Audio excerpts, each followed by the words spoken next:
Prosseguindo com a leitura de Capital e Trabalho na Formação Econômica do Brasil, autor Arthur Bispo dos Santos Neto, editorial Instituto Lukács. Avançando com a leitura do capítulo 1, Capital Mercantil e Colonização do Brasil. Tópico 1.1, Capital Mercantil e Mercado Mundial. Este capítulo 1 traz a realidade da sociedade inglesa da era da Revolução Industrial. É basicamente o período descrito por Karl Marx, século XVIII e século XIX. Muito importante essa observação, porque é a partir dessa descrição do século XVIII, do século XIX, Revolução Industrial, surgimento do capital industrial, é que o autor articula os desdobramentos da história do Brasil, para observar que o desenvolvimento da colonização tem que ver com a era do mercantilismo, séculos XV, XVI, XVII, grandes navegações, toda a acumulação primitiva de capital necessária para a constituição da Revolução Industrial no século XVIII e no século XIX. Sociedade inglesa saindo beneficiada à custa do resto do mundo. Vamos lá. Capital mercantil e mercado mundial.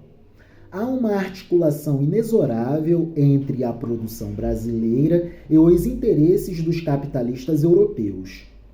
A acumulação da riqueza produzida no Brasil foi imprescindível para que o capitalista pudesse erguer tanto a manufatura como a indústria na metrópole.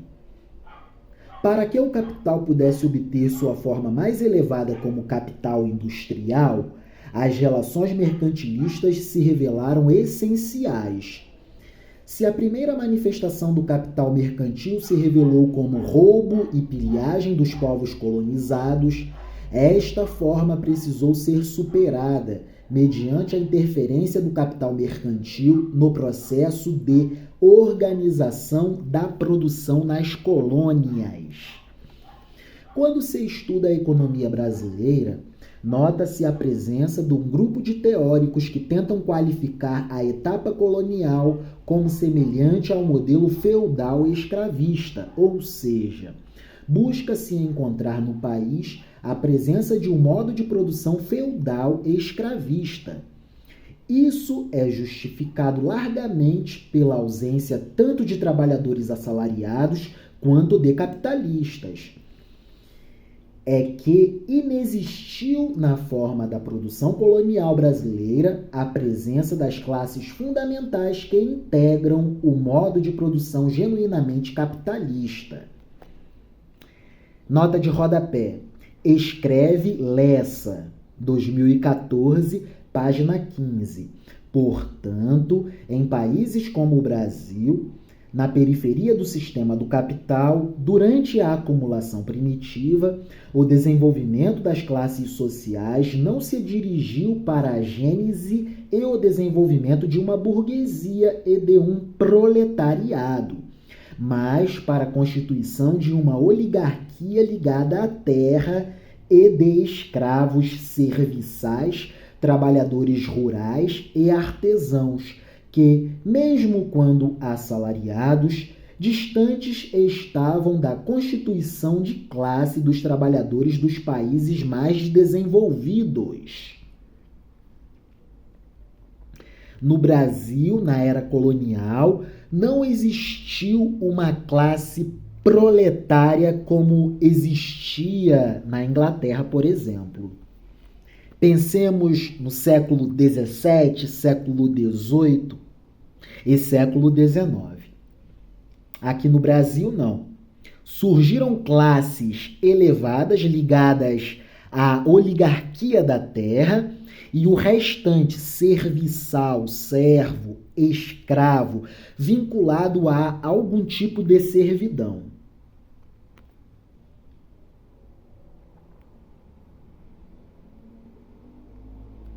Repetirei todo o parágrafo, já incluindo aí a nota de rodapé.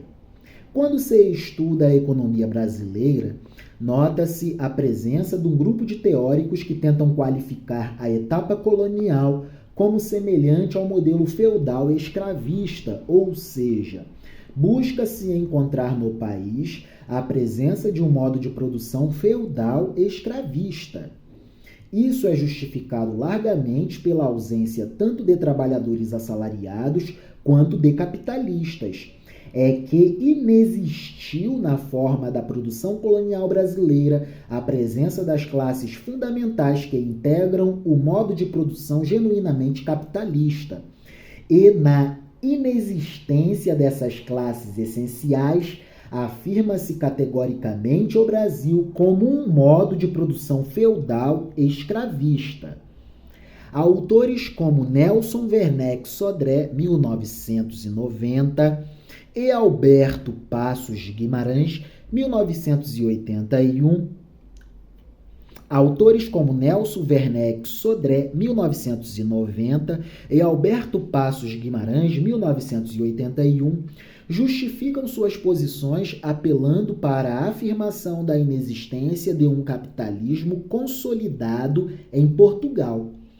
Perante o fato de o capitalismo ainda passar por um processo de gestação na metrópole, como se poderia considerar a economia brasileira efetivamente capitalista, haja vista que o capitalismo, na sua forma pura, inexistia no continente europeu?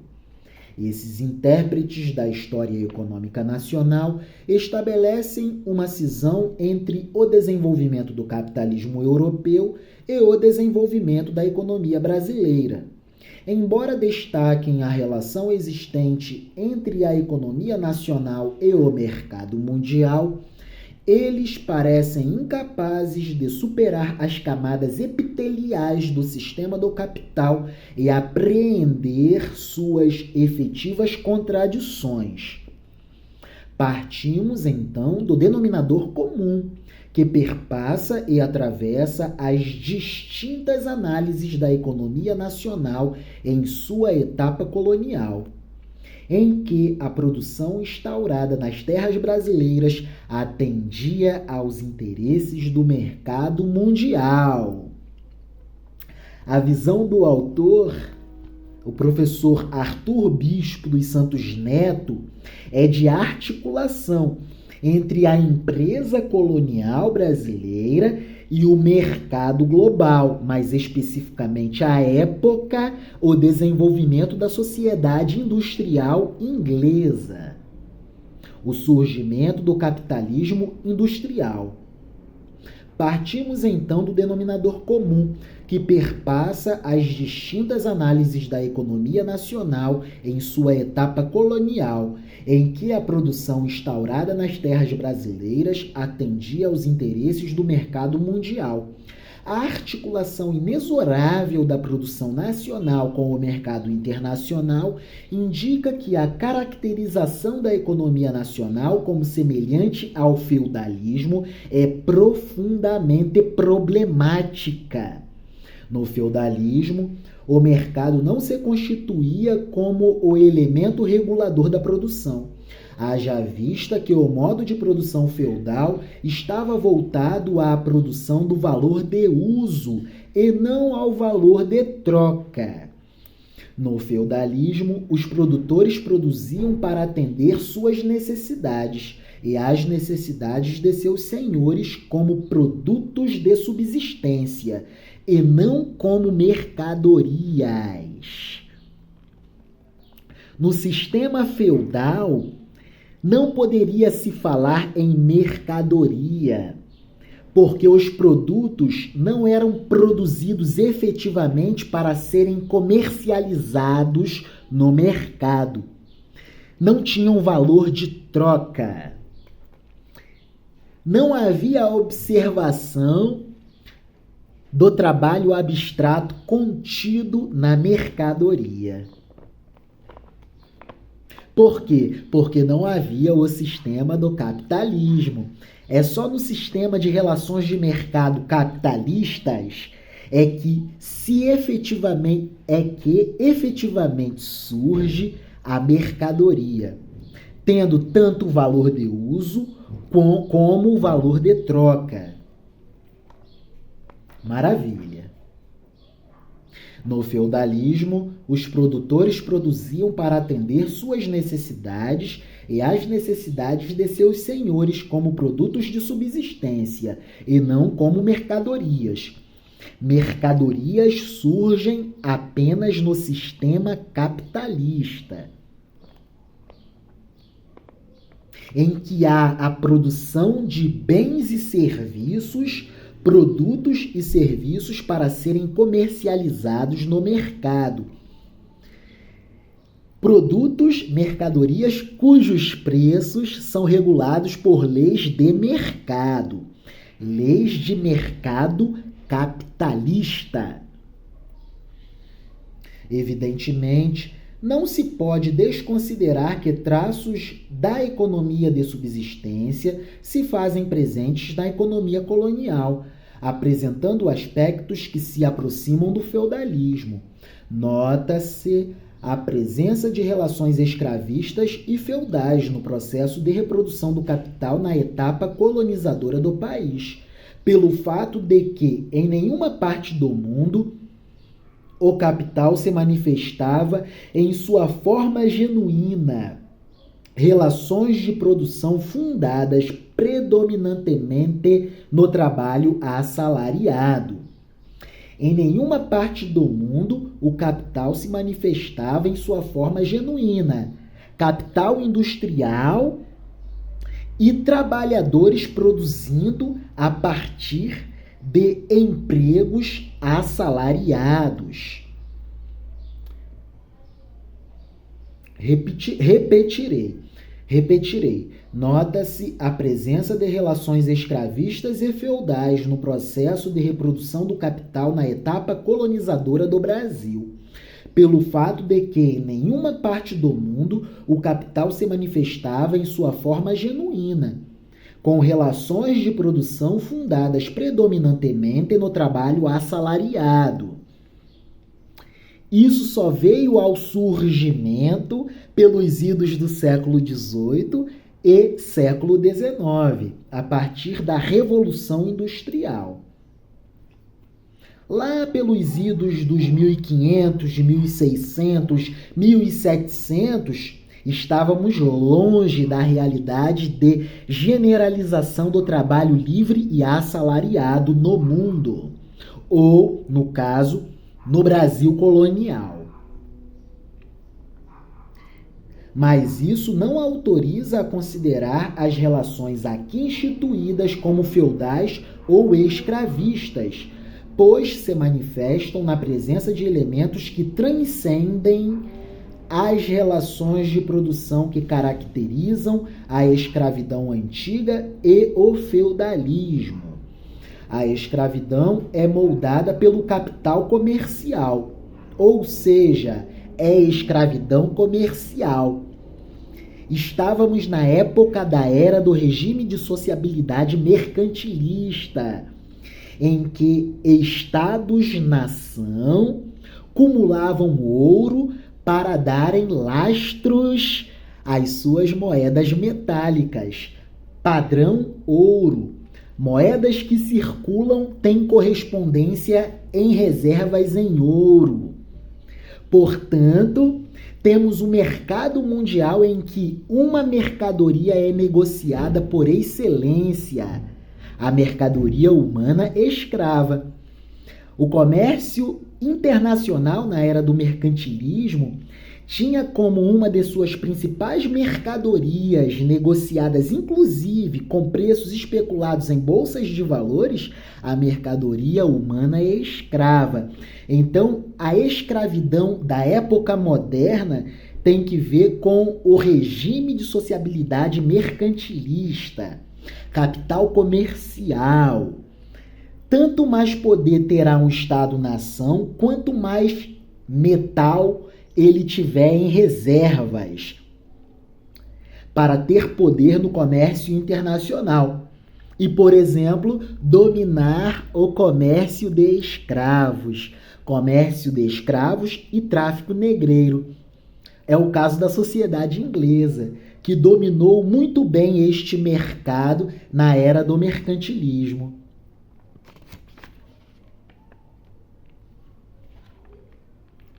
E é preciso atentar para a diferenciação que subsiste por trás da aparente identidade.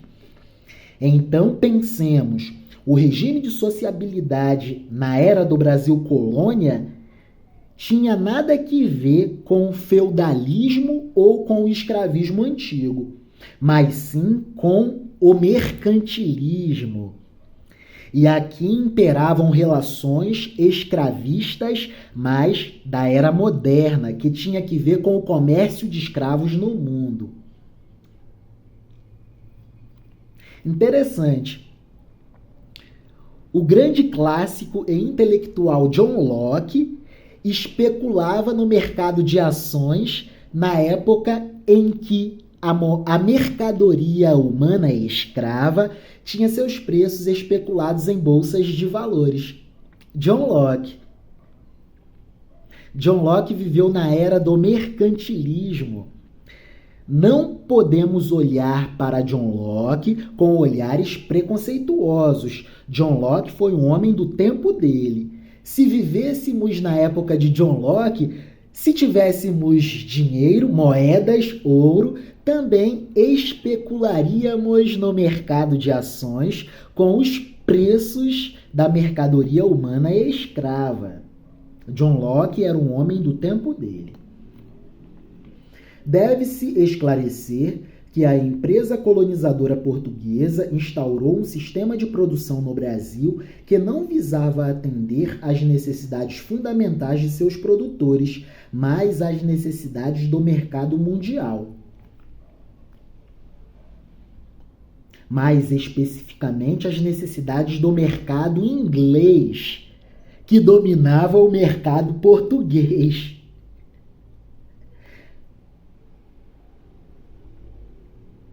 Como então qualificar a produção colonial como feudal, se essa produção estava organizada para contemplar os interesses do mercado mundial em seu processo de gestação?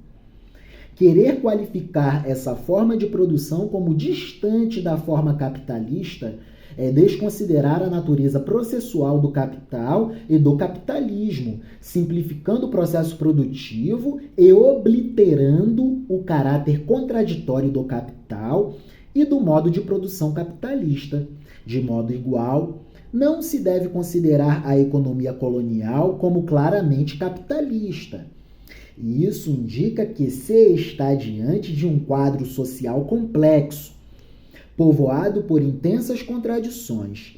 Essas contradições são típicas expressões de um período de transição em que as relações de produção capitalistas estão sendo gestadas no interior de uma sociedade perpassada, atravessada pela presença de relações hegemonicamente mercantilistas. É elementar considerar o caráter contraditório do capital e que ele não venha ao mundo de forma pronta e acabada. O capital não se constitui como uma relação natural e como eterna necessidade dos homens, pois a eterna necessidade dos homens na relação metabólica com a natureza chama-se trabalho, como mecanismo produtor de valor de uso. Repetirei. É elementar considerar o caráter contraditório do capital e que ele não venha ao mundo de forma pronta e acabada. O capital não se constitui como uma relação natural e como a eterna necessidade dos homens, pois a eterna necessidade dos homens na relação metabólica com a natureza chama-se trabalho, como mecanismo produtor de valor de uso. O capital assume roupagens das mais distintas ao longo da história da humanidade, emergindo como capital comercial, capital mercantil, capital industrial e capital financeiro. É importante observar que o capital é uma totalidade complexa em que o todo é mais que a soma de suas partes. Essa relação social vai ampliando seus tentáculos por todos os poros da sociabilidade humana, até dominar integralmente a sociedade. Escreve Marx. O capital é a potência econômica da sociedade burguesa que tudo domina. O capital moderno é completamente distinto do capital antigo e feudal. Nas sociedades precedentes, ele subsistia de maneira episódica, não se constituindo ainda como polo regente de todo o processo de produção. De acordo com Mazeu, 1997, página 37, o contexto do desenrolar do século XII, onde fervilhavam atividades mercantis e produtivas bastante diferenciadas das que encontramos nos séculos anteriores, inaugura o que Marx e Engels chamaram de avanço do capital sobre a economia natural, cujo primeiro passo se deu com a aparição dos comerciantes de posse de um capital móvel, isto é, um capital no sentido moderno do termo. O capital é contradição em essência. O capital é uma totalidade complexa. É do movimento contraditório que o capital se constitui, adotando as faces mais distintas. Essa multiplicidade de faces torna difícil sua caracterização, pois, geralmente, os seguidores de Marx preferem falar desse ser somente em sua forma clássica, esquecendo-se que nem sempre o capital pode se revelar da maneira como se plasmou na Inglaterra. E mesmo aí, ele foi gestado paulatinamente graças ao processo de acumulação primitiva de capital. Enquanto ser social, o capital é um processo que se ergue da expropriação do trabalho alheio. Enquanto ser social, o capital é um processo que se ergue da expropriação do trabalho alheio, porque trata-se de uma relação social, em que de um lado há o capital e de outro o trabalho. E para haver a produção, reprodução e re-reprodução das relações sociais que beneficiam a acumulação de capital, o trabalho sempre vai perder.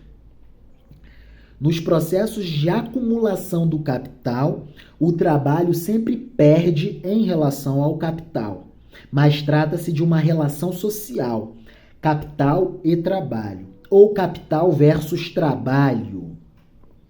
E hoje em dia, principalmente, século XXI, pós-modernidade, relações sociais neoliberais, em que há a luta entre capital financeiro versus trabalho.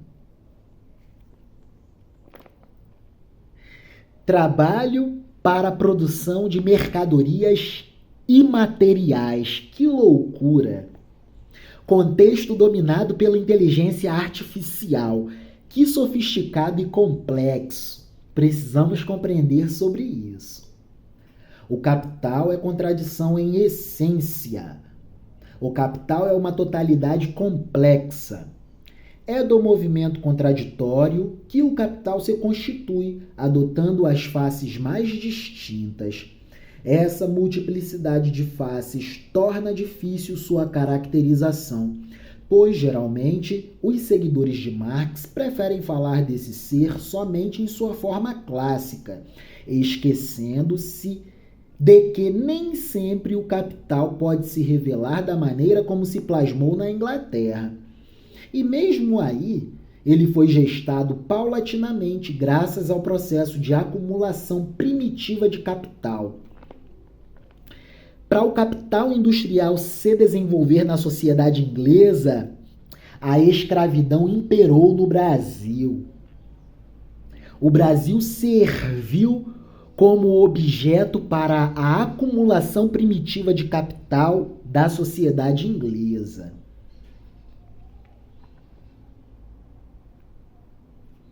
Enquanto ser social, o capital é um processo que se ergue da expropriação do trabalho alheio. No entanto, é preciso atentar para o caráter complexo e contraditório desse ser social, ou seja, como as relações de produção capitalistas emanam de relações de produção não capitalistas e como o comércio ganha corolário, ou melhor, repetirei. No entanto, é preciso atentar para o caráter complexo e contraditório desse ser social, ou seja, como as relações de produção capitalistas emanam de relações de produção não capitalistas e como o comércio ganha corolários específicos que acabam interferindo na produção. O reconhecimento do caráter predominante da produção o reconhecimento do caráter predominante da produção somente foi possível com o desenvolvimento da grande indústria capitalista. Último parágrafo que lerei. Vamos lá. O vídeo já está muito alongado e eu estou começando a me dificultar. Então vamos lá. O reconhecimento do caráter predominante da produção somente foi possível com o desenvolvimento da grande indústria capitalista. É importante lembrar que as categorias econômicas são determinações da existência e não produtos do intelecto. A consciência somente consegue apropriar-se corretamente da realidade quando as condições estão amadurecidas para isso. Marx chamou a atenção para o fato de a produção comparecer como predominante, mas não se deve desconsiderar a relação dialética existente entre produção e circulação, produção e consumo, pois a circulação também determina a produção e o consumo também determina a produção. Muito interessante, percebemos aqui que o pensamento de Marx é sistêmico. Há um consumo produtivo ou um consumo na produção. Existe uma relação reflexiva entre as distintas categorias, de maneira que a produção determina a circulação e também por ela pode ser determinada. Nos primórdios do capitalismo, o comércio determinou a produção e forneceu as condições que levaram à superação do Ancien Régime. Nos primórdios do capitalismo, o comércio determinou a produção. Na era do mercantilismo, era o comércio que determinava a produção da manufatura, a produção industrial, da indústria germinal. Nos primórdios do capitalismo, ainda na transição das relações mercantis para as relações capitalistas industriais, o comércio determinou a produção e forneceu as condições que levaram à superação do antigo regime. E eis o fim das relações feudais. É isso. Maravilha. E segue-se o texto, mas será papo para um próximo vídeo. Capital e Trabalho na Formação Econômica do Brasil. Autor Arthur Bispo dos Santos Neto. Editorial Instituto Lukács. Estamos articulando este texto com o texto sobre escravidão, do autor Laurentino Gomes. Viva o entrelaçamento entre textos em prol do alargamento da compreensão sobre o processo histórico mais importante da história do Brasil, a escravidão. É isso. Deus nos abençoe, Deus vos abençoe. Vivam, amadas inteligências da Escola de Campeões. Aprendamos aprendendo a aprender. Viva Jesus, o ser perfeito de Deus, a quem devemos imitar. Amém.